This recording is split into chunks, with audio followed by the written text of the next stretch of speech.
Hi, first grade. You might notice that I'm in a new spot today. I'm at my house in Lincoln, Nebraska. Do you know where Nebraska is? It's in the very middle of the United States. So if you look on a map of the U.S., Nebraska is right in the middle. I live about 6 hours away from St. Charles. It's a long drive, but isn't it cool that I can still teach you even from a long ways away? I'm in my bedroom right now. This is the room that I grew up in, so enjoy the new background that you might see during our weeks of e-learning. Today is Good Friday, or today we're going to be talking about Good Friday. Good Friday was the night that Jesus died on the cross for our sins. Now, you might be wondering why it's called Good Friday. Shouldn't it be called Sad Friday? Jesus died and he was treated terribly by the chief priests and other people living at the same time that Jesus was. It was a sad Friday, but it's very good too because Jesus died for you and for me so that we can be saved and be in heaven with him one day. So I'm going to read the story to you. You can either listen or follow along, and along the way I'm going to stop and kind of talk about what the story means. After Jesus was arrested, Peter went behind him to the high priest's house. Along the way, he met 3 different people that said he was with Jesus. So these people saw Peter and they were like, "Yeah, you were one of the disciples who was with Jesus. We've seen you around with Jesus." And what did Peter say?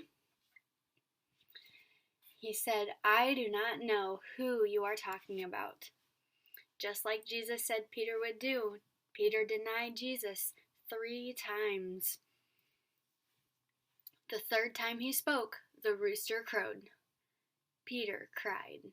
So as soon as he heard that rooster crow, he knew that he had denied Jesus. Jesus was taken to the council. They asked him, "If you are the Christ, tell us." Jesus said, "If I tell you, you will not believe. From now on, the Son of Man will be seated at the right hand of the power of God." They mocked. That means they made fun of him. "He lies and calls himself the Son of God." They didn't like him because they were saying that Jesus was claiming to be king and they didn't think he was the king. They took him to Pilate.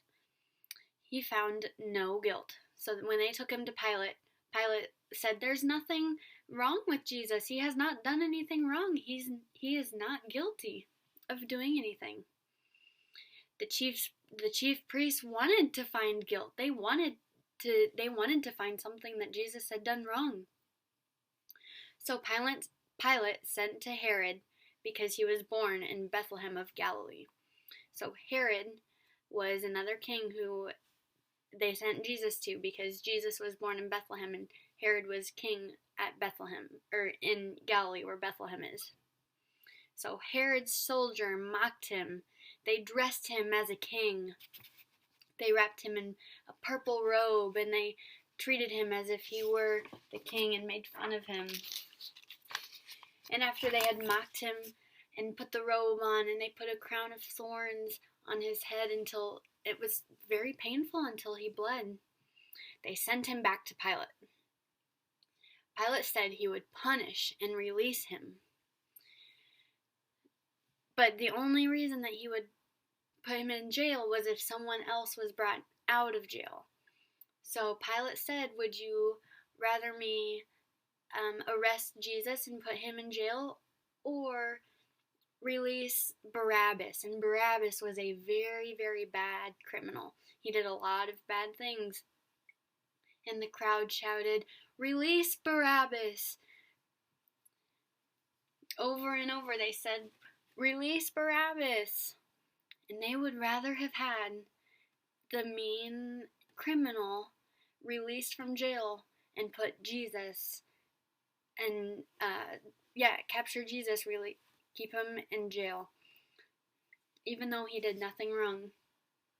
The chief priests and the people shouted, "Crucify him! Crucify him! Crucify him!"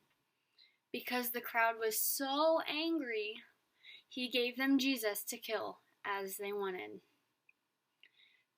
The soldiers led Jesus away. They told Simon to carry his cross.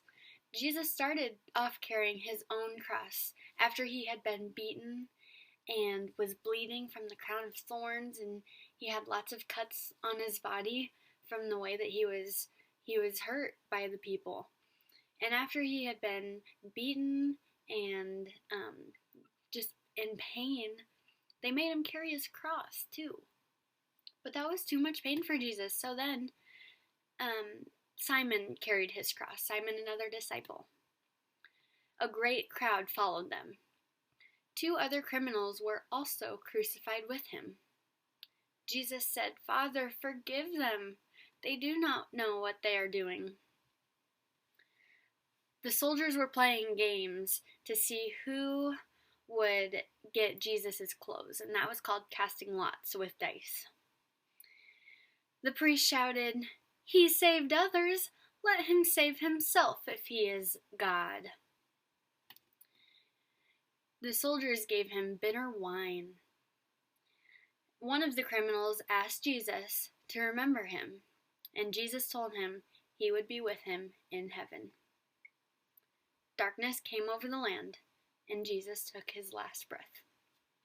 Now, it was about 3 o'clock in the afternoon. At 3 o'clock, that's daytime. The sun is out, and it's very bright outside. But when Jesus died, it became very dark. There was a curtain of the temple. It also tore in two, and the ground shook. And it was after Jesus had taken his last breath, the people realized that was the Son of God. That was Jesus, as he said.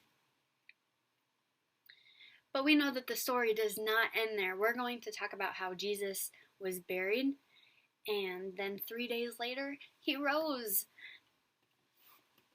If the story had ended there at Jesus' death, we wouldn't be saved. But it's because of his death and resurrection that we are forgiven and saved from our sins. I can't wait to tell the story, to finish the story with you as we go throughout the week. So now that we've read the story, you can do the story sequencing. You can sequence these in order, and then these two right here.